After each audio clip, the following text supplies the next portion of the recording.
ओम श्री साई राम। परम प्रेममय भगवान बाबा आज पवित्र प्रातस्मरण अवसर रे भगवान का सहित जोड़ी हुई रही मोर समस्त भाई और भौणी माने समस्त को हृदय भरा साई राम। भगवान का कृपारू आज जो दिव्य संभाषण आमे माने आलोचना करिया पई जाउछे ताहा पवित्र दशहरा 1966 मसीह प्रशांति निलयम ठारे भगवान देइथिबा दिव्य संभाषण वार्ता को आम मैंने आज बुझा चेष्टा करवा। ए विषय वस्तुर नामकरण करा जायछि अवशिष्ट न रहू। को अवशिष्ट विषय स्वामी कहउछंती आम जीवन रे कहार अवशिष्ट न रहिबा दरकार। इंग्राजी रे लिखाई अचीव नील बैलेंस माने यह गोटे अचीवमेंट। मते तो बैलेंस बढ़ेवा को इच्छा हुए आमे माने समस्ते बैलेंस को बढ़ेबारे लागि थाउ। एठी बैलेंस को नील करिया पई कुआ जाउची एवं नील बैलेंस जदी हेई गला ताहा गोटे अचीवमेंट बिली कुआ जाउची। तो को बैलेंस कहार अवशिष्ट न रहिबा दरकार ये प्रश्न नहीं करी भगवान करे दिव्य संभाषण भीतर को प्रवेश करिबा। तेबे आज जो बड़ी सुंदर भाव पवित्र अवसर रे पवित्र गणेश चतुर्थी रे आम माने भगवान को पाद पद्म रे एकाठी हेइछे सही महाविनायक को प्रार्थना करिबा आमको ये विषय वस्तु को बुझिबारे साहाय्य करंतु एवं आमको कृपा करंतु किभଳି भाबरे आमे अचीवमेंट को लाभ करि परिबा। स्वामी केते गुडी विषय रे कहउचंती जे एही महान सत्य गुडी को मध्यरु तुमे जदि कोनोसिटी को संदेह करिवो तेबे दुख भोगिबा निश्चित। आकु जदि पॉजिटिव लाइन रे कहिबा जे ये महान सत्य गुडी को तमे माने विश्वास करो एवं जदि विश्वास करिवो तेबे शांति आनंद एवं जो लक्ष्य नहीं कि विषय वस्तु आलोचना करिया पे जाउछे ताहा तमे लाभ करिवो।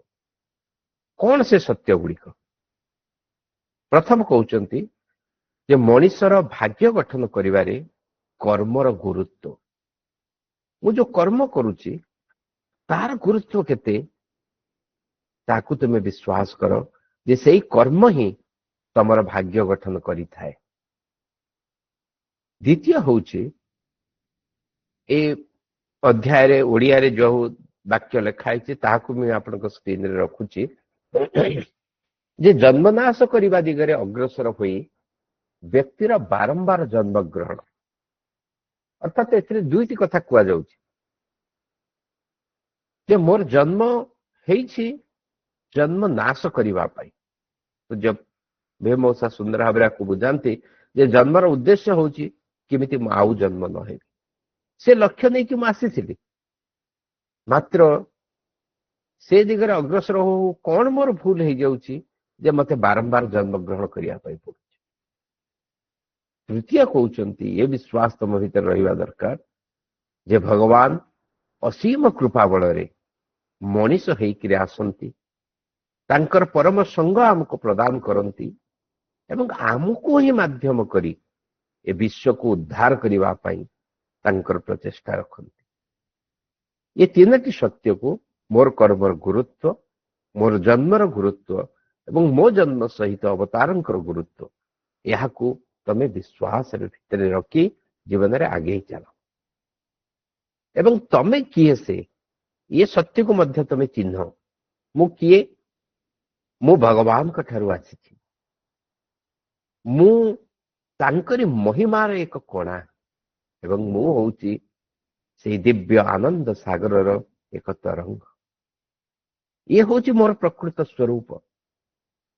सो ये देहबोधर ऊर्ध्व को उठी मोर प्रकृत स्वरूप को मु जानिबा दरकार जे मु तांकर ठारू आसी तांकरी महिमार एक कोणा एवं से जदि सागर हुअंती मु से सागर एक तरंग। तेबे किभଳି भाबरे ये जन्मनाश हेई परिवो ना जेमती शिशुटी रास्ता भूली कि कुआडे बुलु थाए एवं जेते बेले मां पाखक फेरी आसे मां को किभଳି आनंद रे कोड़े धरे एवं मां से शिशु को किभଳି आनंद रे कोड़े धरे ସମୁଦ୍ରର ଜଳ ହୁଏତ ବିଭିନ୍ନ ଚକ୍ର ମାଧ୍ୟମରେ ବର୍ଷାର ନାଳ ନାଳରୁ ନଦୀରେ ପରିଣତ ହୁଏ, କିନ୍ତୁ ତାର ପୂର୍ଣ୍ଣାଙ୍ଗତା ସେତିକି ବେଳେ ପ୍ରାପ୍ତ ହୁଏ ଯେତେବେଳେ ପୁଣି ସେ ସମୁଦ୍ରରେ ମିଶିଯାଏ। ଠିକ ସେଇଭଳି ଯେତେବେଳେ ତାଙ୍କରି ଠାରେ ଆମେ ଲୀନ ହେଇଯିବା, ତାଙ୍କୁ ଯେତେବେଳେ ଅନୁଭବ କରିଦେବା, ସେତେବେଳେ ଆମେ ଶାନ୍ତି ପାଇପାରିବା। এই ଲକ୍ଷ୍ୟ ନେଇକରି ଆମେ ବାରମ୍ବାର ଜନ୍ମଗ୍ରହଣ କରୁଛେ। ତେବେ ଆମ ମନ ଭିତରେ ଗୋଟେ ପ୍ରଶ୍ନ ଉଠୁଛି, ଯାହାର ଉତ୍ତର ଭଗବାନ ଏଠି ଦେବାକୁ ଚେଷ୍ଟା କରିଛନ୍ତି ଯେ ମୋର ସବୁଠାରୁ ନିକଟତମ କିଏ? Who is the nearest and who is the dearest? ମୋର ସବୁଠାରୁ ଅଧିକ ପ୍ରିୟ କିଏ? ନିଜକୁ ନିଜେ ଆମେ ପ୍ରଶ୍ନ ପଚାରିବା, ମୋର ସବୁଠାରୁ ନିକଟତମ କିଏ? ମୋର ସବୁଠାରୁ ଅଧିକ ପ୍ରିୟତମ କିଏ? Who is my nearest and who is my dearest? ଯେହେତୁ ଆମେ ଏକ ଆଧ୍ୟାତ୍ମିକ ବାତାବରଣ ଭିତରେ ବସିଛେ, ଆପଣମାନଙ୍କୁ ଉତ୍ତର ଦେଇ ପାରନ୍ତି ଭଗବାନ ବୋଲି। କିନ୍ତୁ ସତରେ କଣ ଭଗବାନଙ୍କୁ ଆମେ ଆମର ନିକଟତମ ଏବଂ ପ୍ରିୟତମ ବୋଲି ଭାବୁଛେ? ଆମେ ତ ସବୁବେଳେ ଭାବୁ ଯେ ଭଗବାନ କୋଉଠି ଦୂରରେ ବସିଛନ୍ତି, ସେ କଣ ମୋ କଥା ଶୁଣୁଛନ୍ତି, ମୋ କଥା କଣ ତାଙ୍କ ପାଖରେ ପହଞ୍ଚୁଛି, କୋଉଠି ମୁଁ ତ ତାଙ୍କୁ ଦେଖିପାରୁନି। ସେ ସବୁଠାରୁ ଦୂରତମ। ଏବଂ ପିଲାଟି ଦିନରୁ ଭଗବାନଙ୍କୁ ଆମେ ଡରି ଡରିକି ଆସିଛୁ। ଭଗବାନଙ୍କୁ ଦେଖିଲେ କାଳେ ରାଗିଯିବେ କି? 100 ହାତରେ ଧନୁ ଧରିକି ବସିଛନ୍ତି, କାଳେ ମୋର ଅନିଷ୍ଟ କରିଦେବେ କି? ଶନିଙ୍କ ପାଖରେ ଘିଅ ଡାଳିଲା ବେଳେ ହାତ ପାଖ ଥରୁଛି। କୋଉଠି ଆମେ ପିଲାଦିନରେ ପଢିଥିଲୁ, ସେ ରାଜା ଗୋଡ ଧୋଇଲା ବେଳେ କୋଉଠି ଟିକେ ସୋରିଷ ଭଳିଆ ଜାଗା ରହିଯାଇଥିଲା, ପାଣି ବାଜି ନଥିଲା, ତାହା ବାଟରେ ଶନି ପଶିଗଲେ ବୋଲି। ଏ ସବୁ ଆମ ମନ ଭିତରେ ସେ ଭୟକୁ ଭର୍ତ୍ତି କରି ଦେଇଛି ଭଗବାନଙ୍କ ପାଇଁ। ତ ଭଗବାନ ଆମର ପ୍ରିୟତମ ହେଲେ କେତେବେଳେ? ସ୍ୱାମୀ କହୁଛନ୍ତି ଏ ସବୁ ହଉଛି ତମର ଅଜ୍ଞତା।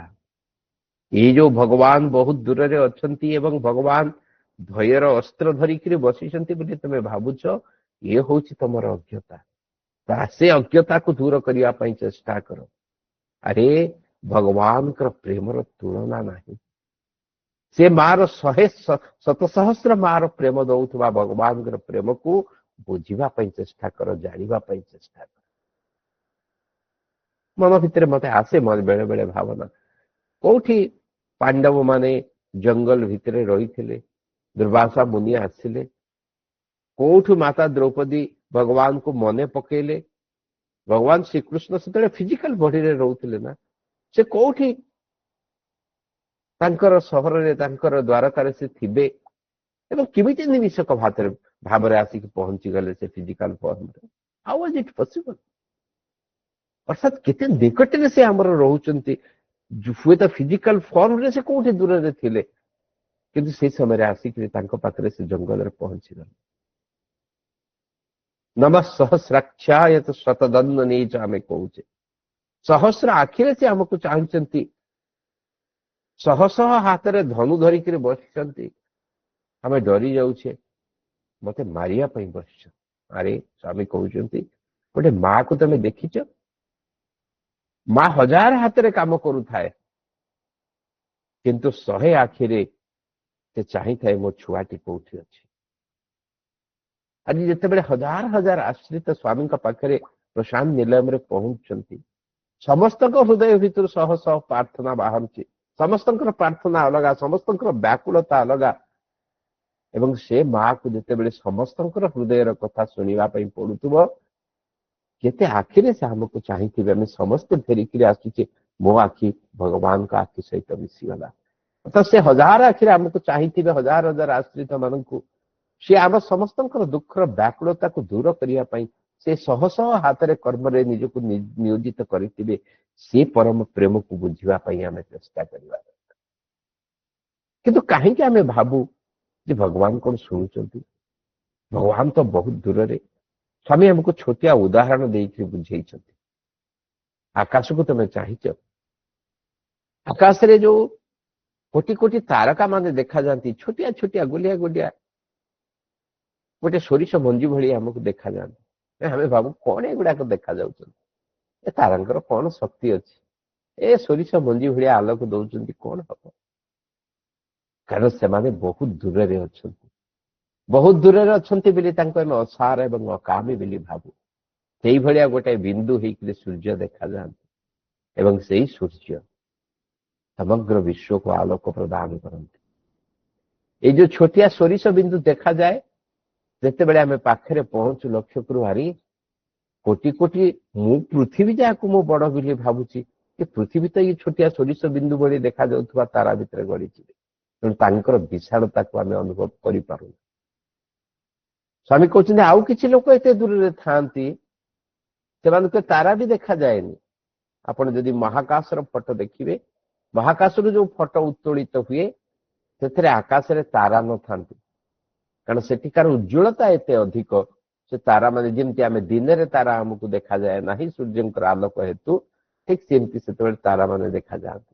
ସେମାନେ ଭାବନ୍ତି ତାରା ନାହାନ୍ତି। ଠିକ ସେମିତି ସ୍ୱାମୀ କହୁଛନ୍ତି ତମେ ଭଗବାନଙ୍କୁ ଏତେ ଦୂରେଇ ଦେଇଛ, ଭଗବାନ ନାହାନ୍ତି ବୋଲି ମଧ୍ୟ ଭାବି ଦଉଛ। ତମମାନଙ୍କର ଅବସ୍ଥା ଏଇଭଳି ବୋଲି ସ୍ୱାମୀ କହୁଛନ୍ତି। ସ୍ୱାମୀ କହୁଛନ୍ତି ତମେ ଅମୃତ ଭାଣ୍ଡ ଭିତରେ ବସିଛ, ତମେ ଅମୃତ ସ୍ୱରୂପ, ଅମୃତ ପାଇବା ପାଇଁ ତମେ ଯୋଗ୍ୟ, କିନ୍ତୁ କାହିଁକି ପାଣି ଟିକେ ପାଇପାରୁନା? ତମେ ସେ ଧୋବା ଭଳିଆ ପାଣି ଭିତରେ ଠିଆ ହେଇଛି, ଲୁଗା କାଚୁଛି, କିନ୍ତୁ ଯେତେବେଳେ ଶୋଷ ହଉଛି, ସେ ବ୍ୟାକୁଳ ହଉଛି, ପିଇବା ପାଇଁ ପାଣି ନାହିଁ। ତମମାନେ ସେଇଭଳି ଅବସ୍ଥା ଭିତରେ ରହିଯାଇଛି। ଭଗବାନ ଗୋଟେ ଉଦାହରଣ ଦେଇ କହୁଛନ୍ତି, ଆରେ ଯେତେବେଳେ ସେ ପ୍ରଭୁଙ୍କ ସହିତ ତୁମେ ସମ୍ପର୍କ ଯୋଡ଼ିଦବ ନା, ଭଗବାନଙ୍କୁ ଭଲ ପାଇବ ନା, କଣ ହବ ନା, ଏମିତି କାଉଣ୍ଟରରେ ଯେତେବେଳେ ଶହ ଶହ ଲୋକ ଭିଡ କରୁଥିବେ ଖାଇବା ମାଗିବା ପାଇଁ, ଖାଦ୍ୟ ବଣ୍ଟା ହଉଥିବ, ଏବଂ ଯିଏ ଖାଦ୍ୟ ବାଣ୍ଟୁଥିବ ସେ ଯେତେବେଳେ ଦେଖିବ ଯେ ତାଙ୍କ ଭିତରେ କିଏ ଗୋଟେ ଆତ୍ମୀୟ ଅଛି, ଭଲ ପାଉଥିବା ଲୋକଟେ ଅଛି, ସେ କଣ କରିବ? ଆପଣା ସହିତ ହାତ ପଡିଯିବ, ଆଖି ଠାରିଦବ, ଏପଟକୁ ପଳେଇବା ଏବଂ ତାକୁ କେମିତି ମୁଁ ଆଗେ ଦେବି, ସେଥିପାଇଁ ତା ଭିତରେ ବ୍ୟାକୁଳତା ସୃଷ୍ଟି। ସେମିତି ତମେ ଭଲ ପାଇବା ଶିଖ। ଭାଇ ଓ ଭଉଣୀ ମାନେ, ଏଇ ଯୋଉ ଚିତ୍ରଟି ଆପଣ ମାନେ ଆପଣଙ୍କ ସ୍କ୍ରିନରେ ଦେଖୁଥିବେ, କେବେକାର ଚିତ୍ର ଭାବି ପାରୁଛନ୍ତି? କୋଉଠିକାର ଚିତ୍ର ଭାବି ପାରୁଛନ୍ତି? ମାତ୍ର 2 ଦିନ ତଳର ଇଏ ଚିତ୍ର। ଏଇ ସମୟରେ, ଏଇ ପୃଥିବୀରେ ଆମେ ଯୋଉ ସମୟରେ ଅଛେ, ଏଇ ସମୟରେ ଗାଜା ସହରର ଏ ଦୃଶ୍ୟ, କିଭଳି ଲୋକମାନେ ଖାଇବା ପାଇଁ ବ୍ୟାକୁଳ ହଉଛନ୍ତି। ଭଗବାନ କହୁଛନ୍ତି ମତେ ତୁମେ ଭଲ ପାଇବା ଶିଖ। କେମିତି ମୁଁ ଭଲ ପାଇବି, ତାର ଗୋଟେ ଉଦାହରଣ ଦେଇଛନ୍ତି ସ୍ୱାମୀ। ସେ ହଉଛନ୍ତି ଶ୍ରୀମତୀ ମାକ୍ରେଙ୍କ ବିଷୟରେ କହିଛନ୍ତି। ଶ୍ରୀମତୀ ମାକ୍ରେଙ୍କ ବିଷୟରେ ମୁଁ ଟିକେ ଗୁଗୁଲ କରୁଥିଲି।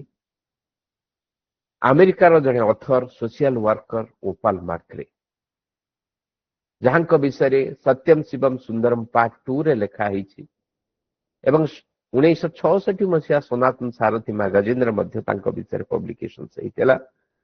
ଏବଂ ଅକ୍ଟୋବର ମାସରେ 1966 ମସିହାରେ ଯେତେବେଳେ ହସ୍ପିଟାଲ ଡେ ସେଲିବ୍ରେସନ ହେଇଥିଲା ପ୍ରଶାନ୍ତି ନିଲମ ଠାରେ, ସେ ହିଁ ତାକୁ ପ୍ରିଜାଇଡ କରିଥିଲେ ଏବଂ ସେ ମ୍ୟୁଜିକ ଥେରାପିରେ ନ୍ୟୁୟର୍କ ଏବଂ ହଂକଂରେ ସେବା ଦେଇ ଆସୁଛନ୍ତି, ଯେ କିଭଳି ଭାବରେ ଯୋଉମାନେ ମେଣ୍ଟାଲି ଡିଜେବଲ୍ଡ ଅଛନ୍ତି, ପାଠ ପଢାରେ ଦୁର୍ବଳ ଅଛନ୍ତି ମାନସିକ ଦୃଷ୍ଟିକୋଣରୁ, ସେମାନେ କେମିତି ମ୍ୟୁଜିକ ଥେରାପି ଦ୍ୱାରା ଭଲ ହେବେ।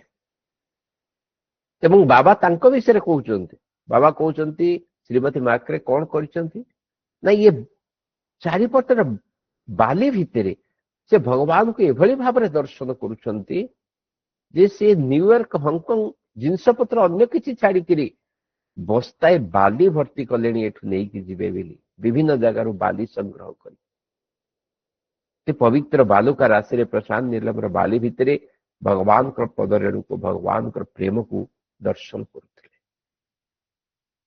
ଅବଶ୍ୟ ଏ ଘଟଣା ପଡିଲା ପରେ ଆପଣମାନଙ୍କ ଭିତରେ ଯାହା ଭିତରେ ସେ ପାଗଳାମି ଥିବ, ସେମାନେ ନିଶ୍ଚିତ ରୂପେ ଖୁସି ହଉଥିବେ, ଆନନ୍ଦିତ ହଉଥିବେ। ମୋର ବି ମନେ ପଡେ, ପ୍ରତିଟି ମହଲା ତିଆରି କଲାବେଳେ ମୁଁ ପ୍ରଶାନ୍ତିରୁ ଜରି ଭର୍ତ୍ତି କରିକି ବାଲି ଆଣୁଥିଲି।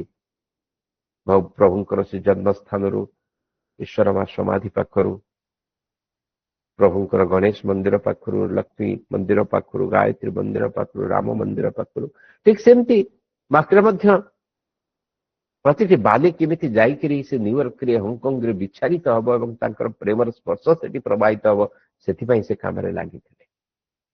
ତ ସମରାଇଜ ଏପର୍ଯ୍ୟନ୍ତ ଯାହା ଆମେ ଆଲୋଚନା କଲେ, ସ୍ୱାମୀ କହୁଛନ୍ତି ଭଗବାନଙ୍କୁ ନିଜର କର, ସେ ହିଁ ତମ ଜୀବନର ସବୁ କିଛି। ସବୁ ଚିନ୍ତା ପରିହାର କରି ତାଙ୍କୁ ଭଲ ପାଅ। କଣ ହବ? ତୁମେ ତାଙ୍କର ହେଇଯିବ, ସେ ତୁମର ହେଇଯିବ। ଆଠାରୁ ଆଉ ନିକଟତମ ସମ୍ବନ୍ଧ କଣ ହେଇପାରେ? ଏହାଠାରୁ ଆଉ ନିୟରେଷ୍ଟ ଆଣ୍ଡ ଡିୟରେଷ୍ଟ କଣ ହେଇପାରେ? ତମେ ତାଙ୍କର ହେଇଯିବ, ସେ ତମର ହେଇଯିବେ। ତେବେ ରାସ୍ତାଟି କଣ?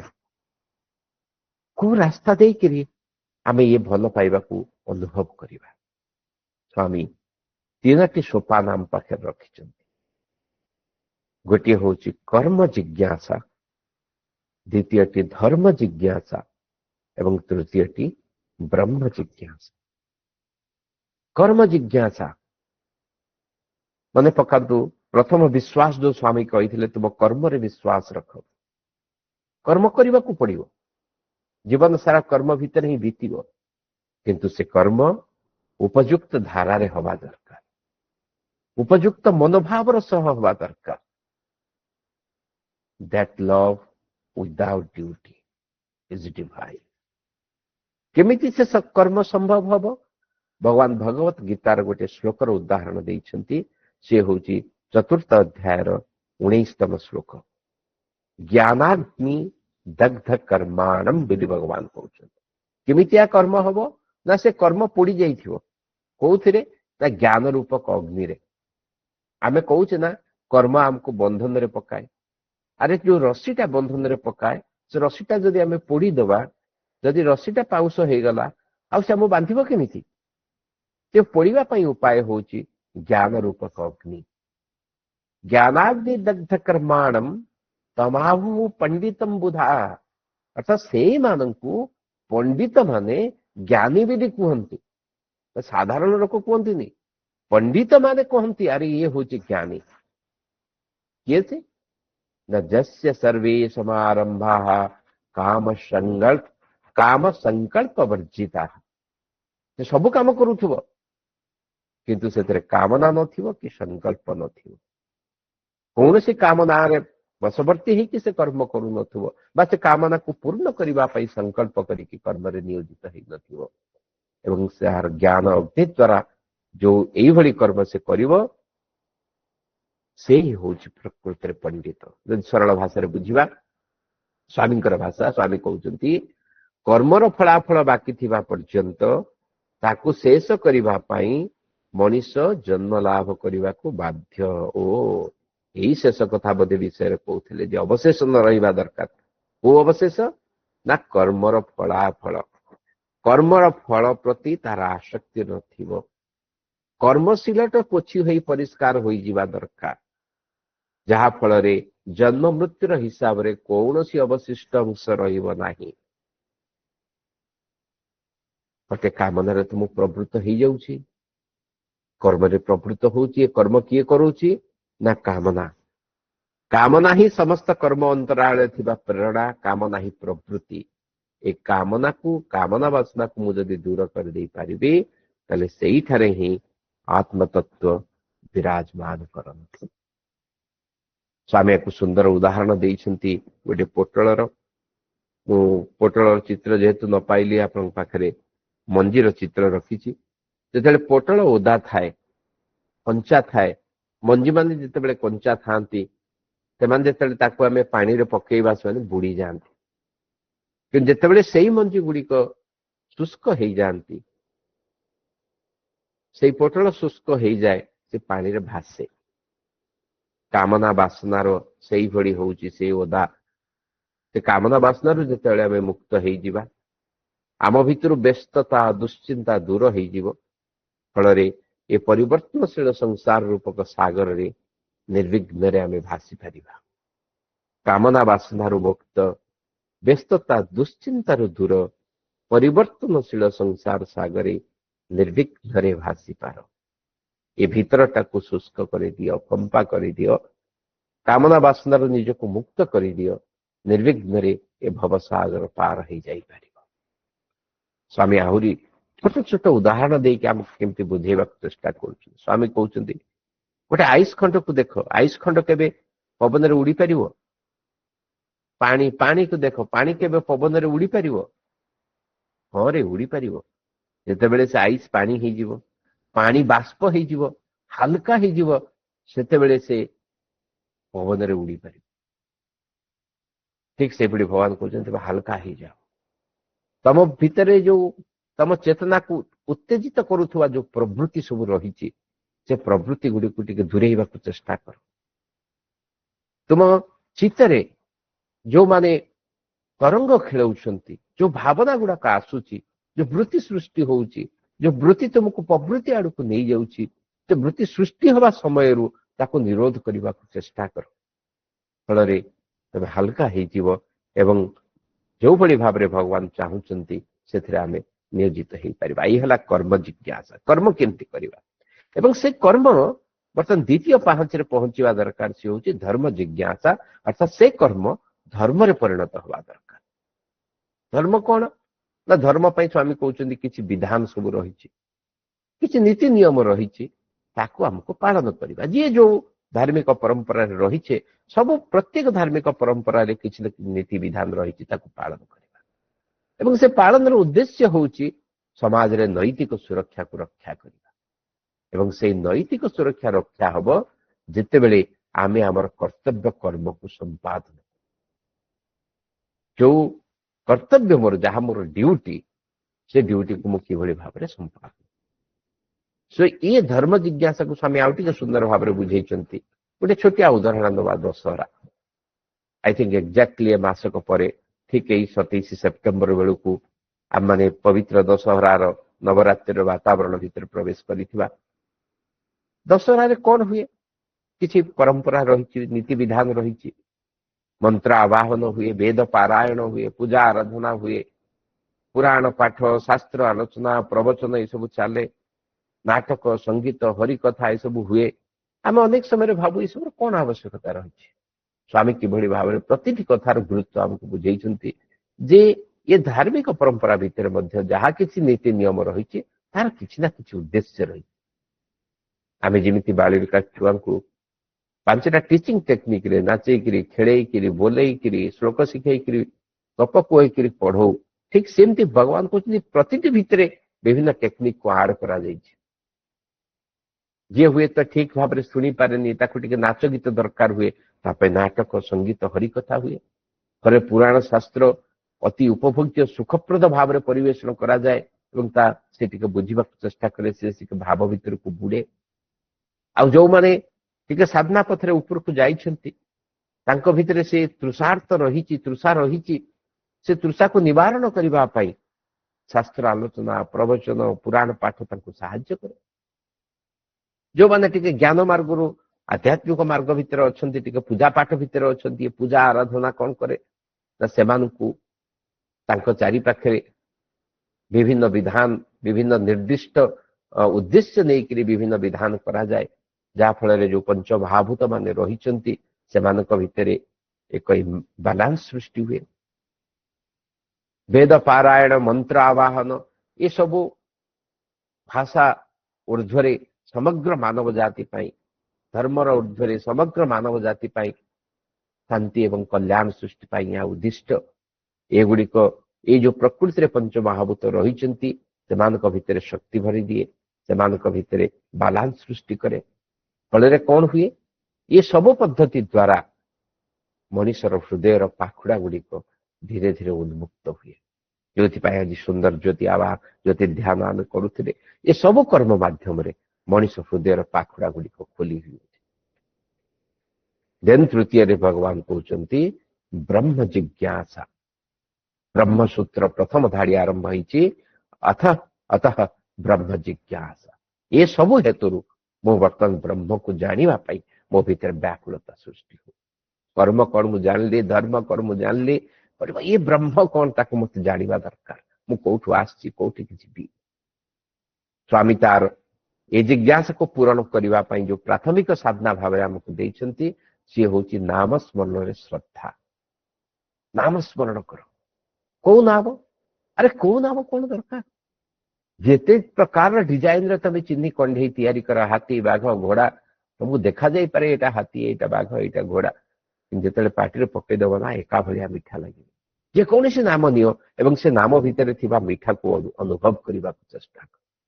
ପ୍ରତ୍ୟେକ ନାମରେ ଆରୋଗ୍ୟ ପ୍ରଦାନକାରୀ ଶକ୍ତି ଅଛି, ପବିତ୍ରକାରୀ ଶକ୍ତି ରହିଛି। ସେ ନାମସ୍ମରଣ ଭିତରେ ଥିବା ଯୋଉ ପ୍ରେମର ଅଗ୍ନି ସ୍ଫୁଲିଙ୍ଗକୁ ନିଜ ଭିତରେ ଅନୁଭବ କର, ସେ ହିଁ ତମ ହୃଦୟକୁ ଆଲୋକିତ କରିବ। ସ୍ୱାମୀ କହୁଛନ୍ତି ନାମସ୍ମରଣ କେମିତିଆ ନା ଦିଟା ଗଛ ତାର କାଠ ଯେମିତି ପରସ୍ପର ଭିତରେ ଘଷି ହେଇଯାଆନ୍ତି ନା, ଯେମିତି ଯେତେବେଳେ ବାରମ୍ବାର ନାମସ୍ମରଣ କରିବ କାଠ ଘଷି ହେଇକି ଯେମିତି ଅଗ୍ନି ପ୍ରଜ୍ୱଳିତ ହେଇଯାଏ, ଠିକ ସେମିତି ବାରମ୍ବାର ନାମସ୍ମରଣ ଦ୍ୱାରା ତମର ଜ୍ଞାନ ଜ୍ୟୋତି ପ୍ରଜ୍ୱଳିତ ହେଇଯିବ। ଏବଂ ପ୍ରଥମେ ଯେତେବେଳେ ଜ୍ଞାନ ଜିଜ୍ଞାସା କର୍ମ ଜିଜ୍ଞାସାରେ ଆମେ ଆଲୋଚନା କରୁଥିଲେ ଯେ ଜ୍ଞାନ ଅଗ୍ନିର କର୍ମ ଯେମିତି ରଜୁ ଜଳିଯିବା ଦରକାର, ଠିକ ସେମିତି ବାରମ୍ବାର ନାମସ୍ମରଣ ଦ୍ୱାରା ତମ ଭିତରେ ସେ ଜ୍ଞାନ ଜ୍ୟୋତି ପ୍ରଜ୍ୱଳିତ ହବ ଏବଂ ସେଇ ଜ୍ଞାନ ଜ୍ୟୋତି ହିଁ ତମର କର୍ମର ରଜ୍ଜୁକୁ ଜାରି ପୋଡ଼ି ପାଉଁଶ କରିଦେବ। ଟୁ ସମରାଇଜ, ଯଦି ବିଷୟବସ୍ତୁକୁ ସମରାଇଜ କରିବା, ସ୍ୱାମୀ କହୁଛନ୍ତି ଚାରି ପ୍ରକାର ବସ୍ତୁର ଅବଶିଷ୍ଟ ଆଦୌ ନ ରଖିବା ଦରକାର। ଆମ ଜୀବନ ଭିତରେ ସାମାଜିକ ଏବଂ ଆଧ୍ୟାତ୍ମିକ ଜୀବନ ଭିତରେ ଚାରିଟା ଜିନିଷ ଦେଖିବା ଦରକାର, ତାର ଅବଶିଷ୍ଟ ଯେମିତି ନ ରହେ। ଗୋଟିଏ ହଉଛି ଅଗ୍ନି, ଗୋଟିଏ ମାତ୍ର ଅଗ୍ନିକଣା ପୁଣି ଅଗ୍ନିକାଣ୍ଡ ଘଟେଇ ଦେଇପାରେ। ଦ୍ୱିତୀୟ ହଉଛି ରୋଗ, ଗୋଟିଏ ମାତ୍ର ଭୂତାଣୁ ଯଦି ରହିଗଲା, ଯଦି ପ୍ରକୃତ ତମର ଯୋଉ ଆଣ୍ଟିବାୟୋଟିକ ଡ୍ୟୁ କୋର୍ସକୁ କମ୍ପ୍ଲିଟ ନ କଲ, ଗୋଟିଏ ଭୂତାଣୁ ବି ରହିଗଲା, ସେ ଅତିଶୀଘ୍ର ବହୁଗୁଣିତ ହେଇକି ପୁନଃ ଆକ୍ରମଣ କରିଦେଇପାରେ। ଋଣ, କୋଉଠୁ ଋଣ ନେଇଛ, ଛୋଟିଆ ଋଣ ଟିକେ ରହିଗଲା, ତାକୁ ଅବହେଳା କରନି, ସୁଧ ସହିତ ସେ ବିରାଟ ଆକାର ଧାରଣ କରିଯାଇପାରେ। ଏବଂ ଶେଷରେ ହଉଛି କର୍ମଫଳ। ଭଲ କି ପଢିବେ ଶବ୍ଦକୁ, କର୍ମ ବିଲି ଲେଖା ହେଇନି, କର୍ମଫଳ ଲେଖା ହେଇଛି। କର୍ମଫଳରେ ଆଶା, କର୍ମଫଳରେ ଆଶା ଯଦି ସାମାନ୍ୟ ଟିକେ ବି ତମ ଜୀବନ ଭିତରେ ରହିଯାଏ, ତମକୁ ପୁଣି ଜନ୍ମ ଗ୍ରହଣ କରିବା ପାଇଁ ପଡିବ, ପୁଣି ଏ ଜରା ଜଠରକୁ ଆସିବା ପାଇଁ ପଡିବ ଏବଂ ଏ ସମାଜର କର୍ମକୁ ଭୋଗ କରିବା ପାଇଁ ପଡିବ, ପୁନଶ୍ଚ ଜନ୍ମ ଲାଭ କରିବା ପାଇଁ ପଡିବ। ତେଣୁ ଏ କର୍ମଫଳର ଆଶା କିଭଳି ଭାବରେ ତାକୁ ମତେ ବିଲକୁଲ ବିନାଶ କରିବା ପାଇଁ ପଡିବ। ଭଗବାନ ସେଥିପାଇଁ ଆମକୁ ଆଶୀର୍ବାଦ କରି କହୁଛନ୍ତି ଭଣ୍ଡାର ଭର୍ତ୍ତି କର ନାହିଁ, ଦିନେ ଏ ସବୁକୁ ପରିତ୍ୟାଗ କରିବାକୁ ହବ। କାମନା ବାସନା ଠାରୁ ନିଜକୁ ମୁକ୍ତ ରଖ, ଭିତରଟା ଫମ୍ପା କରିଦିଅ। ମନରେ ଭକ୍ତି ରଖ, ସମର୍ପଣ ଭାବ ବଢାଅ, ନାମସ୍ମରଣ କର, ସେତିକି ଯଥେଷ୍ଟ। ଆଖି ଆଗରେ ଲକ୍ଷ୍ୟକୁ ପରିଷ୍କାର ଭାବରେ ରଖି ଆଗେଇ ଚାଲ। ପରମ କାରୁଣିକ ଭଗବାନ କୃପା କରିକି କହୁଛନ୍ତି ଭଗବାନଙ୍କ କୃପାରୁ ଶୀଘ୍ର ହଉ ବା ବିଳମ୍ବରେ ହଉ ତୁମେ ପ୍ରତ୍ୟେକ ନିଶ୍ଚିତ ଭାବରେ ଉଦ୍ଧାର ପାଇବ। ଶୀଘ୍ର ହଉ ବା ବିଳମ୍ବ, ଆମକୁ ନିଶ୍ଚିତ ଭାବରେ ଆମେ ଉଦ୍ଧାର ପାଇବା, କିନ୍ତୁ ତାର ଶୀଘ୍ର କାହିଁକି ନ ହେବା ଦରକାର। ବିଳମ୍ବ ନ କରି ବରଂ ଚଞ୍ଚଳ ହୁଅ, ଶୀଘ୍ର କିଭଳି ଭାବରେ ସେ ଲକ୍ଷ୍ୟରେ ପହଞ୍ଚି ପାରିବ ତାହା ତୁମେ ପ୍ରଚେଷ୍ଟା କର। ଭଗବାନଙ୍କ ପାଦ ପଦ୍ମରେ ପ୍ରାର୍ଥନା କରିବା, ତାହା ଯେତେ ଶୀଘ୍ର ଭଗବାନ ଆମକୁ ଏ ପରମ ତତ୍ତ୍ୱକୁ ବ୍ରହ୍ମ ଜିଜ୍ଞାସାକୁ ନେଇଯାଇପାରିବେ। ଆଧ୍ୟାତ୍ମିକ ଧାର୍ମିକ ପରମ୍ପରା ଭିତରେ ଆଜି ପବିତ୍ର ଗଣେଶ ଚତୁର୍ଥୀ ପରେ ପରେ କାଲି ଆମେ ମାନେ ପବିତ୍ର ନୂଆଖାଇ ଉତ୍ସବ ପାଳନ କରିବା ପାଇଁ ଯାଉଛେ। ତାହାର ମଧ୍ୟ ଆପଣମାନ ସମସ୍ତଙ୍କୁ ହୃଦୟର ଶୁଭେଚ୍ଛା। ମାତା ସାଇ ସମଲେଇଙ୍କ ପାଦ ପଦ୍ମରେ ପ୍ରାର୍ଥନା କରିବା ଆମକୁ କୃପା କରନ୍ତୁ ଏବଂ ଆମମାନେ ଏହି ପବିତ୍ର ଭାବନା ଭିତରେ, ପବିତ୍ର ଚେତନା ଭିତରେ ଜୀବନକୁ ଆଗେଇ ନେଇ ଚାଲୁ। ଭଗବାନଙ୍କ ପାଦ ପଦ୍ମରେ ବାରମ୍ବାର ହୃଦୟ ଭରା ପ୍ରାର୍ଥନା। ଓମ୍ ଶ୍ରୀ ସାଇରାମ।